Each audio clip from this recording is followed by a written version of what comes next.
les enfants, on est super contents de se revoir, vous, nous, tous, pour cette 3e émission. Non, c'est vraiment super, on est contents, on a plein de choses à vous dire, à vous montrer des nouvelles choses. Ça va être super bien et puis vous allez apprendre de nouvelles choses, vous allez grandir dans votre foi et c'est ce qu'on veut et on est déjà content pour ce qui va se passer pour vous. Alors, je n'en dis pas plus, maintenant je vais laisser la place à Nathan qui va nous raconter une histoire. Et vous allez voir, c'est ça qui va nous montrer un peu le thème de cette émission. Pour l'instant, je ne dis rien, on va essayer de deviner ensemble après avoir entendu l'histoire que Nathan va nous raconter. Vous allez voir, il l'a fait d'une manière assez intéressante. Je pense que vous allez aimer. Je n'en dis pas plus encore une fois. C'est parti.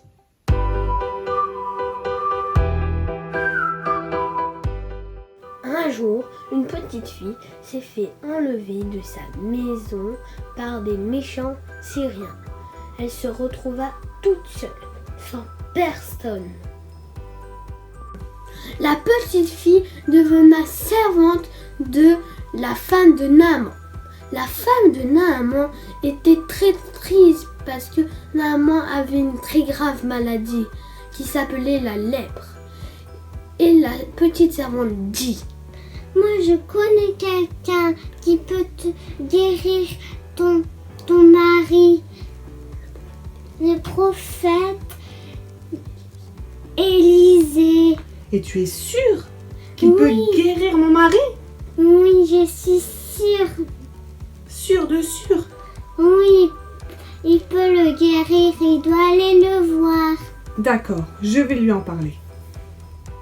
Naaman arriva. La petite servante dit à Naaman: Naaman, va voir le prophète. Mon Dieu peut te guérir. Naaman part avec ses serviteurs et ses trésors en Israël. Il donna la lettre que le roi a donnée. Il donna la lettre au roi d'Israël. Le roi d'Israël arracha ses habits et dit: non, mais vous croyez que je suis Dieu et je peux guérir tout le monde? Et Naaman partit. Élisée entend le roi. Élisée dit au roi: dis à Naaman de venir chez moi. Naaman arriva chez Élisée. Élisée envoie son serviteur dire à Naaman: va plonger 7 fois dans le Jourdain et tu seras guéri. Naaman part de chez Élisée. Il part en étant furieux. Il est en colère parce qu'il croyait qu'il allait lui mettre ses mains sur lui. Il allait prier pour lui. Un de ses serviteurs lui dit: si Élisée t'avait dit quelque chose de difficile, tu l'aurais fait. Alors va te plonger 7 fois dans le Jourdain. Et il parta dans le Jourdain et va se plonger 7 fois. Naaman arriva au Jourdain. Il va se plonger 7 fois dans le Jourdain. 1 fois, 2 fois, 3 fois, 4 fois, 5 fois, 6 fois, 7 fois. Il était purifié, guéri. Il avait une peau comme une peau de bébé, toute douce. Et Naaman fut guérir de la lèpre. Naaman, tout content, revint chez Élisée. Il veut donner tous ses cadeaux. Élisée dit: non, j'en veux pas de tes cadeaux, car c'est Dieu qui t'a guéri. Naaman dit: oui, maintenant je sais qu'il a un seul Dieu en Israël. Tout content, tout guéri, il repart dans son pays.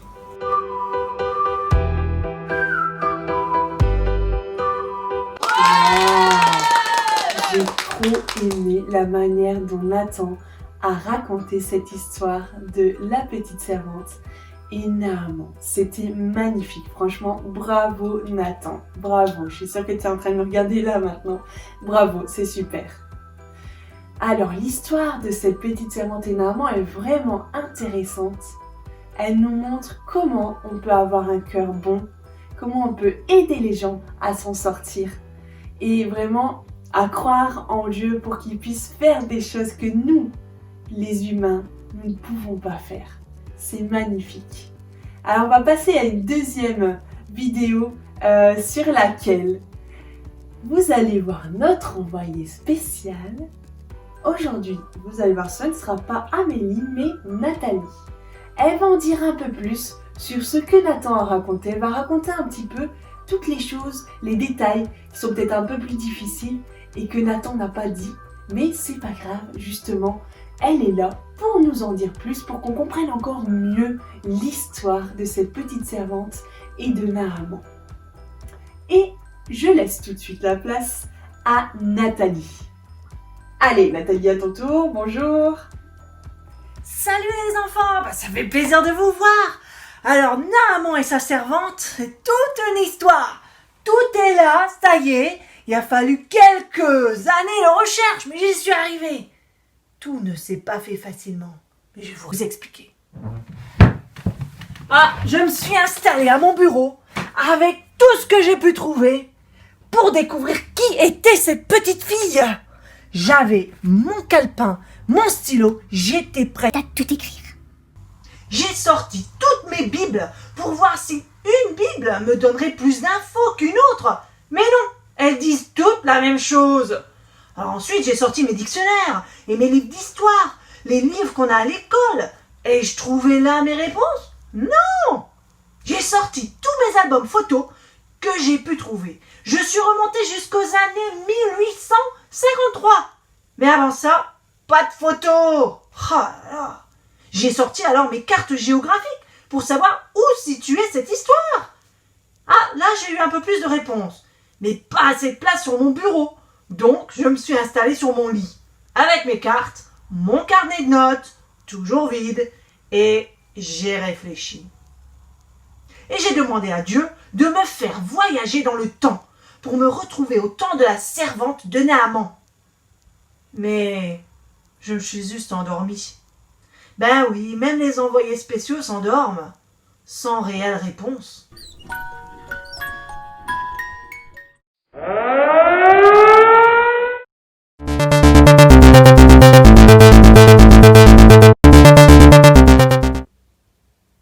Et voici les résultats. Naaman, grand général syrien.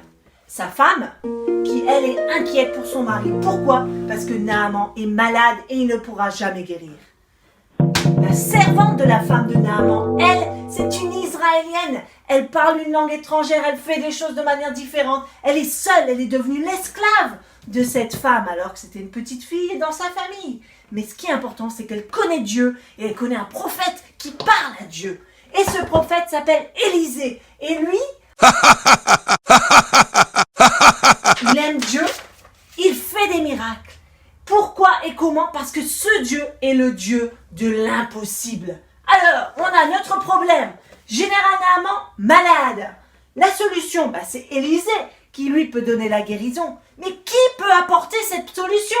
Eh bien, c'est la petite servante. Grâce à sa foi en Dieu, sa confiance en Dieu, elle dit, moi, je te dis d'aller voir Élisée et tu seras guéri parce que mon Dieu est le Dieu de l'impossible. Oh là là, mais qu'est-ce qu'elle n'a pas dit, Nathalie? Waouh, elle a super bien expliqué cette histoire. Cette servante, elle a vraiment un grand cœur, n'est-ce pas? Oh là là, je ne sais pas si j'ai un si grand cœur, moi. Alors, vous avez vu comment Naaman a dû faire pour guérir de sa maladie? Alors, j'ai décidé de vous montrer une petite expérience. Est-ce que vous êtes d'accord? Oui, de toute façon, vous n'avez pas le choix, je vais quand même la faire. Pour cette expérience, nous avons besoin d'un œuf. Vous le voyez bien? Oui. Nous avons besoin d'un verre vide. Et nous avons besoin de vinaigre blanc. Juste assez pour notre expérience. Ouf! Sinon, j'aurais dû vous faire attendre et aller jusqu'au magasin. Alors, pour faire cette expérience, je prends mon œuf que vous voyez ici. Vous avez vu, on entend la coquille. Je le mets dans mon verre. hop, vous pouvez le faire à la maison, c'est pas dangereux. Vous mettez votre œuf dans le verre et ensuite vous prenez votre vinaigre blanc et vous remplissez le verre.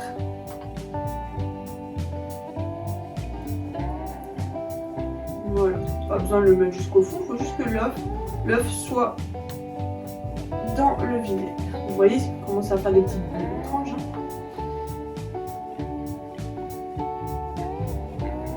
Alors, ça vous fait pas penser à l'histoire de Naaman. Naaman qui a dû aller dans le fleuve, se baigner, ou plutôt plonger, on va dire, 7 fois dans le fleuve pour pouvoir être guéri. Parce qu'il l'a fait une fois, rien ne s'est passé. 2 fois, rien ne s'est passé. 3 fois, rien. 4 fois, toujours rien. 5 fois, encore rien. Il aurait pu dire, non mais c'est bon, là j'arrête. Hein. Déjà que c'était un peu, peut-être humiliant ou honteux de faire ça. 6 fois, rien. Et 7 fois, qu'est-ce qui se passe? Il a été... Pardon? Guéri, exactement, oui.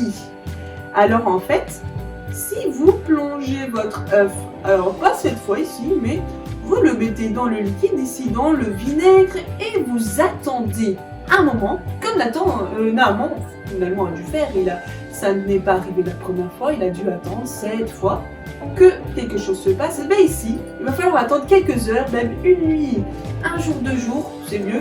Vous laissez votre œuf dans le verre pendant une nuit, même un jour, 2 jours, vous le posez et vous allez voir ce qui va se passer après. Alors moi j'ai fait l'expérience un peu avant pour vous montrer le résultat, sinon on aurait dû faire une deuxième émission encore juste après. Alors je vous montre le résultat de ce qui se passe au bout de 3 jours où j'ai mis mon œuf. Vous voyez la différence? Là c'est au bout de 3 jours. Mon œuf a grossi, waouh! Mais que voyez-vous à la surface du verre? On voit en fait toute la coquille qui est partie. Au contact du vinaigre, toute la coquille, hop, est partie. Il n'y a plus rien. Si je prends avec mon doigt, comme ça on voit la coquille sur mes doigts.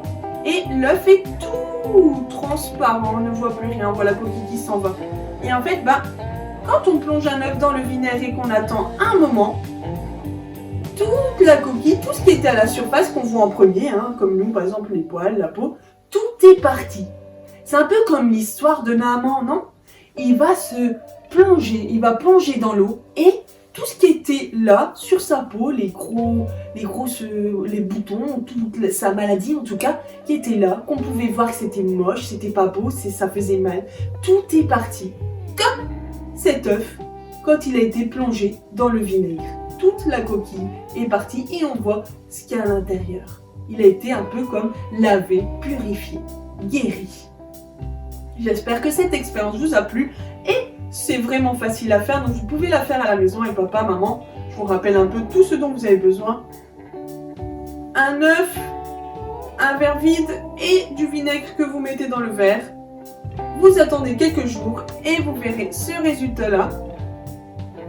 L'œuf qui a perdu sa coquille, qui a un peu grossi et qui est rebondissant. Ça s'appelle aussi l'expérience de l'œuf rebondissant. Vous pouvez vous amuser à le faire rebondir. Mais attention, ça peut éclater. J'espère que vous avez aimé cette expérience et que vous avez compris un peu l'expérience de la guérison pour Naaman. Il a plongé son corps dans l'eau et il a été guéri. Comme on plonge l'œuf dans le vinaigre et il n'y a plus de coquille.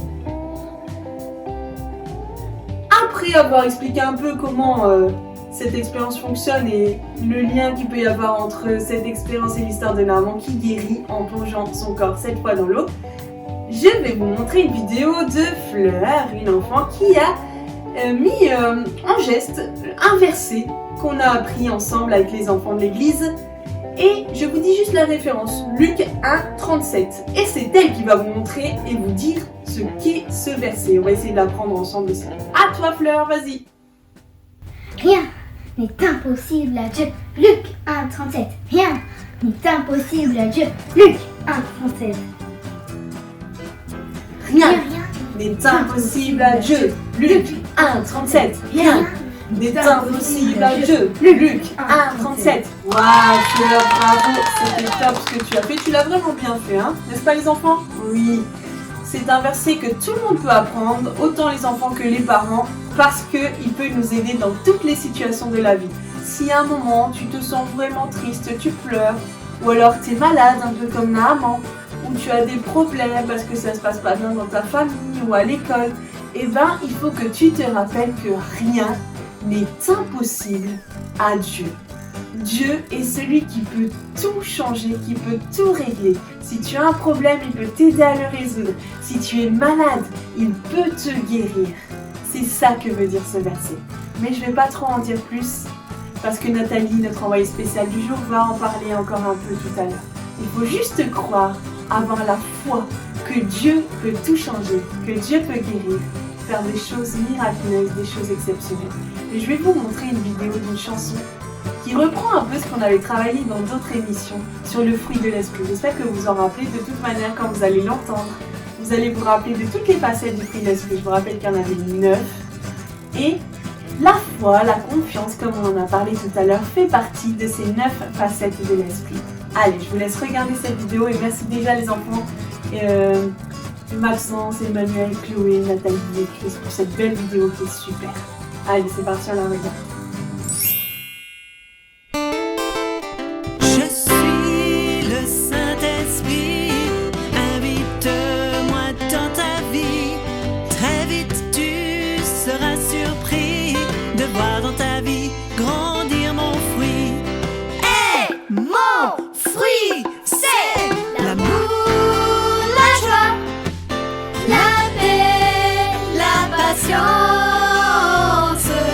La bonté, l'amabilité, la fidélité, la douceur, la maîtrise de soi. Je suis le Saint-Esprit, je travaille dans ton cœur. Fruit pourri, tous ils meurent, car très vite dans ta vie, je fais grandir mon fruit. Mon fruit, c'est l'amour, la joie, la paix, la patience, la bonté, l'amabilité, la fidélité, la douceur, la maîtrise de soi. Quelle invitation du Saint-Esprit! Et ma réponse, merci, merci Saint-Esprit, bienvenue dans ma vie. Je choisis de laisser grandir ton fruit. Et comme Jésus, et comme Jésus, et comme Jésus, de vivre une vie qui bénit.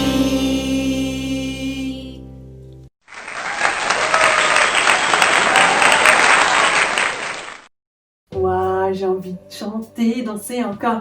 Alors, écoutez-la vraiment sans modération, tout le temps. Apprenez. Vous allez voir, ça va aussi vous aider dans toutes les situations, de votre vie, dans toutes les situations de votre vie. Aujourd'hui, demain, après-demain. Comme j'ai dit tout à l'heure, si tu es malade, si tu as des problèmes, tu as besoin de l'amour de Dieu, tu as besoin de sa paix, tu as besoin de sa bonté. Si quelqu'un est méchant avec toi, il faut que tu sois bon avec lui. Voilà, il y a plein de choses qu'il faut apprendre. C'est la Bible qui le dit. C'est Galates 5, versets 22 et 23, si vous vous rappelez, le fruit de l'esprit. L'amour, la foi, la paix, la maîtrise de soi, la patience, la bonté, et encore. Le fruit de l'esprit, je vous l'ai dit et je vous le rappelle, on l'a déjà vu dans une émission, c'est quand l'Esprit de Dieu vient vivre en toi parce que tu as accepté Jésus dans ta vie, alors il te donne toutes ces facettes du fruit de l'Esprit. Tu as l'amour de Dieu en toi, tu as sa paix, tu as sa bonté, tu as la foi. Et je m'arrête là sur le mot foi. Avec la foi, alors on peut proclamer ce verset qu'on a dit tout à l'heure, rien n'est impossible à Dieu. Avec la foi, on peut croire que Dieu peut tout faire. Et je n'en dis pas plus parce que Nathalie va nous faire une petite conclusion sur tout ce qu'on a pu voir aujourd'hui sur cette vidéo. La foi, c'est super important, vous l'avez vu avec la petite servante et Naaman. On laisse Nathalie, elle va nous expliquer un peu mieux tout ça. Vas-y Nathalie. La servante avait la foi. Mais qu'est-ce que c'est la foi? La foi, c'est simple. C'est croire en Dieu. C'est croire Dieu et croire qu'il t'aime. Parce que quand tu crois qu'il t'aime, eh bien tu sais que ce Dieu à qui rien n'est impossible, eh bien il peut agir pour toi. Ta foi est comme cette fleur. Tu vois, ça c'est la fleur de la foi. De quoi a-t-elle besoin pour grandir? Elle a besoin de terre, elle a besoin de soleil, de lumière et elle a besoin de pluie pour grandir. Alors, la terre, c'est tout simplement l'amour de ton Père, l'amour de Dieu. Quand tu le connais, tu sais qu'il t'aime et tu commences à grandir. Et ensuite, il te faut du soleil. Et le soleil, ça fait ouvrir les pétales. Et là, ça c'est Jésus qui lui te montre comment faire, que faire, quand faire. Et ensuite, il y a la pluie qui tombe. Et ça, c'est Saint-Esprit. Le Saint-Esprit qui lui fait grandir tout ce qui est en toi, toute la fleur. Alors, tu vois, ces pétales ici, elles vont s'ouvrir petit à petit. Et ça, c'est plus tu grandis, plus les pétales s'ouvrent. Qu'est-ce que c'est ça? Ben, c'est la manière dont ta fleur de la foi peut s'épanouir. Eh bien, qu'est-ce que tu peux faire, par exemple? Oh, tu peux lire la Bible, lire la parole de Dieu qui te dit qui est Dieu. Et ensuite, tu peux par exemple prier Dieu parce que tu peux lui dire « Oh, j'ai besoin de ça parce que je ne peux pas faire ça. » Mais oui, pourquoi? Parce que rien n'est impossible à Dieu. Et quand tu t'amènes vers lui, lui, il peut faire des choses. Qu'est-ce que tu peux faire? Prier pour les autres. Bah bien sûr, prier pour les autres parce que ce qui est impossible à eux, il n'est pas impossible à Dieu. D'accord? Tu peux aussi parler de Jésus aux autres, mais bien sûr. Et voilà. Et pendant que tout ça se passe, ta fleur de la foi grandit, ta confiance en Dieu grandit parce que tu le vois qui agit dans ta vie, fait des choses dans ta vie. Comme la petite servante qui, elle, savait que Dieu existait, elle en a parlé à Naaman. Naaman a été guéri et ensuite Naaman a cru en Dieu. Eh bien, c'est pareil pour toi. Tu fais grandir ta foi grâce à la parole de Dieu et ensuite tu parles de Jésus partout. Tu dis à tout le monde que rien n'est impossible à Dieu. Et ta foi grandira. Et leur foi à eux va grandir. Ils vont commencer à croire. Ils vont commencer à avoir confiance à Dieu. Voilà. Allez, salut mon aventurier. Tu vois, t'as encore plein d'aventures devant toi. Waouh, Nathalie a tout dit. Je vais pas en dire plus. Je vais vous laisser avec un petit quiz sur l'histoire qu'on a pu voir aujourd'hui sur la petite servante et Naaman. Alors, je vous pose une question et je vous propose deux solutions. Il faut choisir la bonne. Normalement, vous devez avoir tout bon. Première question. Comment s'appelle le monsieur qui est malade dans l'histoire? Première solution, Naaman. Deuxième solution, Nathan.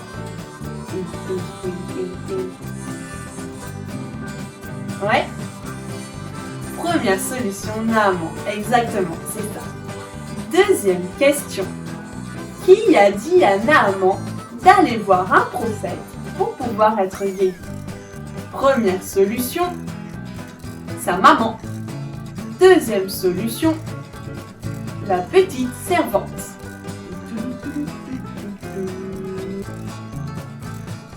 Oui, deuxième solution, la petite servante. Exactement, la petite fille qui vient d'un autre pays, qui doit travailler pour eux. Elle va dire à son maître d'aller voir un prophète pour pouvoir être guérie. C'est vraiment fort ce qu'elle a fait, très courageux. Elle aurait pu ne rien faire et laisser son maître se débrouiller tout seul. Hein? Mais non, elle avait un bon cœur et de l'amour, c'est très bien. Troisième proposition, question en tout cas. Comment s'appelle le prophète? Est-ce qu'il s'appelle, première solution, Élisée, ou deuxième solution, Daniel?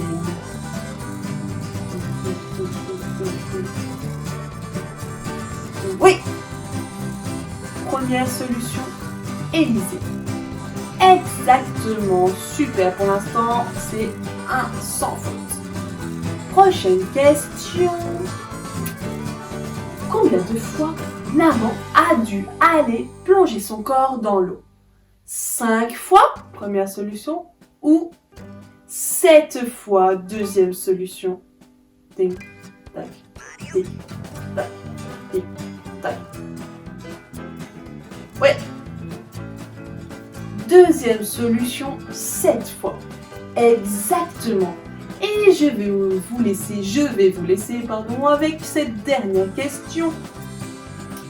Quelle est la facette du fruit de l'esprit que la petite servante a dû utiliser pour permettre à Naaman d'aller voir le prophète? Première facette de l'esprit, la maîtrise de soi. Deuxième facette de l'esprit, la foi.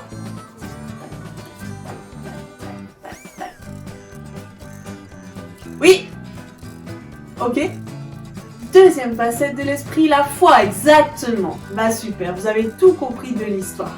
C'est vraiment magnifique, cette fille qui a eu un cœur de compassion pour son maître qui était sûrement dans la souffrance lorsqu'il était malade. Pourtant, elle n'a pas été super bien traitée par eux, elle a été sortie de son pays, elle a dû être une esclave chez eux, tout ça. Mais elle a eu la foi que son maître pouvait être guéri et elle a osé, elle est allée le voir pour lui dire que quelqu'un, un prophète, avait une parole à lui dire pour qu'il puisse être guéri. Et pareil pour Naaman, il aurait pu faire demi-tour quand il a suivi de aller 7 fois dans le fleuve. En plus, le prophète Élisée ne s'est même pas montré à lui. Donc vous imaginez un peu le truc. Mais non. Heureusement qu'il avait des gens autour de lui qui lui ont dit vas-y, vas-y, vas-y. Et la foi a quand même monté en lui et il est allé dans ce fleuve pour pouvoir être guéri. Je vous laisse avec cette magnifique fin et je vous dis à très bientôt. N'oubliez pas d'aimer, d'écrire un commentaire si vous voulez ou de vous abonner à la chaîne, comme ça vous saurez quand seront diffusées les prochaines émissions. En tout cas, on vous dit à bientôt et on était super contents d'être avec vous. Bye!